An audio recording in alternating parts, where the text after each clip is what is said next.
This time I had a chance to step back. And everybody keeps saying, they changing up stuff. No, we ain't changed up anything. It's the same thing we always do. You know? And when I lost him, I was hurt. Because that was my first time losing a fighter that you put so much into. Calvin Ford, what does he mean to you when you hear that name? What does he mean when you first hear that? A father. During a viral interview, renowned coach Calvin Ford broke his silence on parting ways with Gervonta "Tank" Davis after being unexpectedly fired. Ford expressed hopes for Tank's continued success, stressing the importance of elite mentorship to elevate his career. However, he also voiced frustration over Davis's shocking behavior following the controversial Lamont Roach fight, fueling major headlines. The best for him. I'm hoping that he do what I need him to do. You know what I'm saying? You see how I asked him, are you ready? You know what I'm saying? Because I need somebody that's going to really push things so I can see different levels of it. This time I had a chance to step back. And everybody keeps saying, they changing up stuff. No, we ain't changed up anything. It's the same thing we always do. You know? Going into the training camp, how was it? Or you said yes, you stepped back a little bit. Well, how was it? Splitting the time. How's it going to be splitting the time to No, this is Saturday something night? that we do all the time. You know what I'm saying? Right now, y'all know all I gotta do is speak. Then take out history since I was a kid. When I stepped in the gym, B said, "Yo, I'm glad you here now." He watched him. He said, "Boom," and I see the light in Tank. I just can't wait to see all of that come together. Fight night. How's going back to being in the corner? How do you see Gervonta right now? Just being in camp, because at first when we talked to him in the press conference, he was very open about retiring and he was done. And now he said that y'all have to understand. He a young man. He have a family. He want to do something. Enjoy something. Don't take some time. I took a little bit of time out. You know what I'm saying? It refreshes you. Get you back on that. During a high-stakes moment in Gervonta "Tank" Davis's fight, an unexpected exchange with his renowned trainer, Calvin Ford, grabbed attention.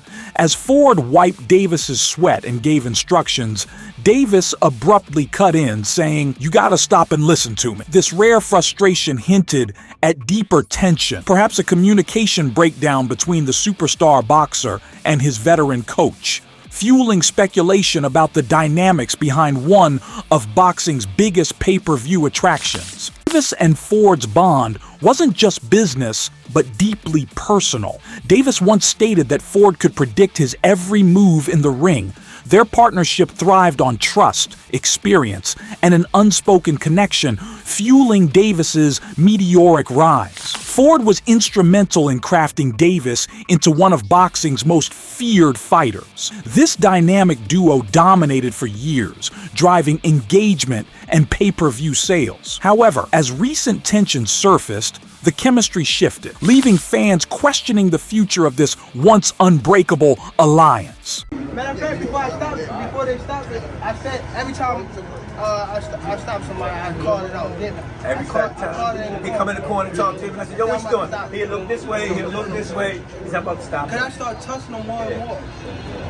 When they gonna give him the credit for one of the smartest boxers. That was a beautiful boxing display. Yeah, You know what I mean? Smart. That's what I call it. You wasn't looking for the knockout, but you was placing your shit. Yeah, he already seen it. He said, "I can't That's get the hit." difference. And Tank was holding the conversation. Tank said, "Yo, Tank can't." Every fight, Tank come and tell me, "I'm going to knock him out."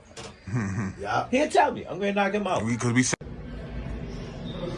What's up? It's your boy Gervonta Davis. Make sure y'all like and subscribe on the Rise Podcast.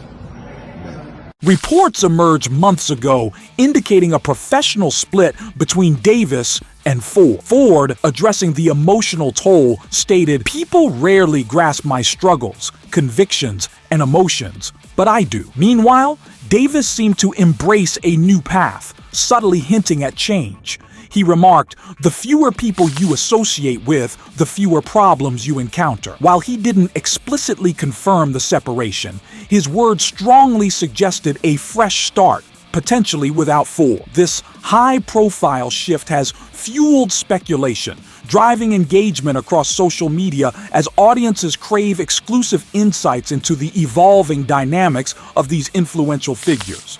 Tank don't fuck with Coach Cal. When Tank was walking up, it looked like Coach Cal was about to give him that hug like you always do, and Tank just brushed him off like, fuck out of here, nigga.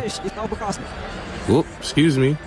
Fuck out of here, nigga. You see type. Calvin Ford had coached Davis since he was just 7, shaping not just a boxer, but a brand, a legacy, and a powerhouse in the sports industry. Their bond was deeper than training. It was mentorship, loyalty, and $1 million connection. As Davis drifted away, Ford felt the emotional and financial sting. Losing Davis. Tank was the first one in the gym, the last one out the gym. Tank used to sit on the ring like this and watch me train him. How old is he at this point? He was like 7, 8. Okay. A lot of stuff that I was giving my son was giving it to Tank. So it was a perfect fit. Tank was like the family, you know what I'm saying? And he used to sit at the table because I had another kid named Ramon Manning. He liked to play with them guns, you know what I'm saying? And when I lost him, I was hurt because that was my first time losing a fighter that you put so much into. Remember, I said, Tank, my money running out. And he just looked at me and said, believe in me, coach. Believe. That's what did it. When he said that, It's still. Damn. I don't hear Tank as the day. I hear Tank as that little boy. Believe in me, coach. And he came in the gym one day and he said, Coach, I seen it. I said, what you seen? I had all the belts on me. He said, I'm gonna be that dude. The rest is history. Damn. I got goosebumps low-key. That's kind of crazy. Coach Ford did not supervise Davis's training for his fight against Lamont Roach Jr., sparking speculation of a rift. Ford later addressed rumors, explaining he was dedicated to coaching amateur boxing, a deep passion. Boxing fans eagerly followed this trending controversy. Something is definitely going on between Calvin Ford and Gervonta Davis. Now, we all seen that knockdown in the 9th round, but what you probably didn't see is what happened after that in between rounds. Check this out. You gotta calm down.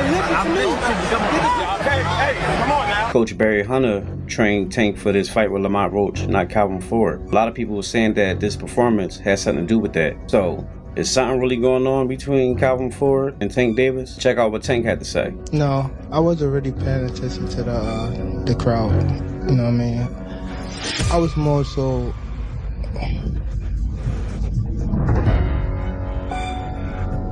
It's something we gotta work on in the corner, for sure.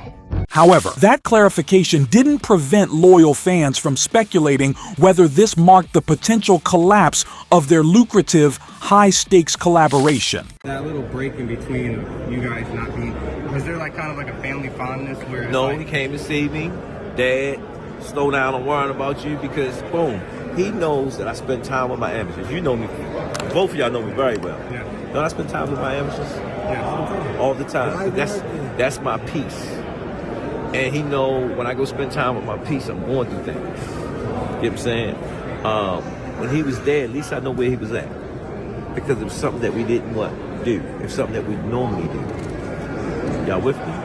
And it was good for us, to tell you the truth, because when I stepped back in the head biggest gym and I haven't been there, it brought back so much memories. When we first started off, and him seeing all us working together, he was happy. And at the end of the day, what it's about, the fight.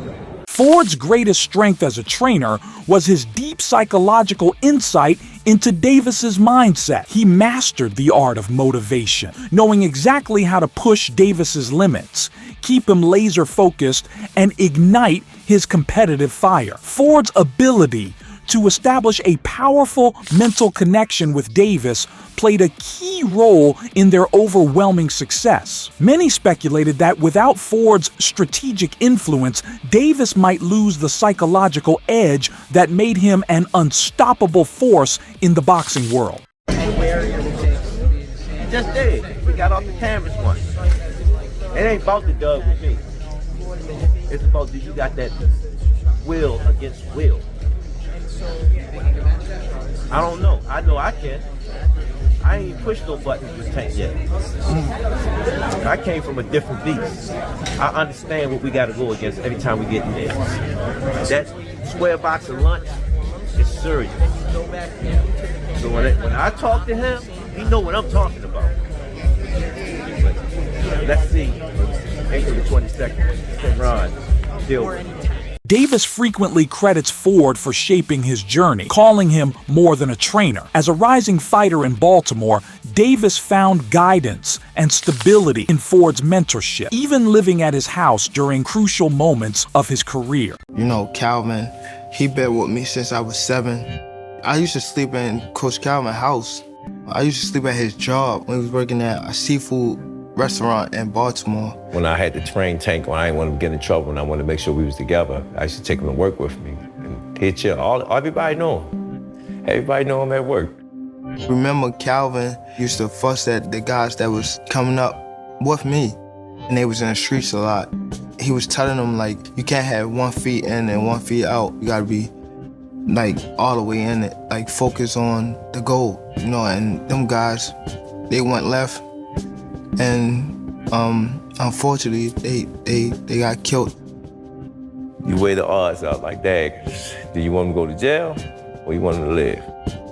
That's the whole idea, to come to the boxing gym. If I ain't had the people I had around me, like the people that started with me and things like that, I probably would have been off the scene for a long time. Thank you for watching. Don't forget to like, subscribe, and turn on notifications. Stay updated for our next exciting video packed with valuable insights and trending content.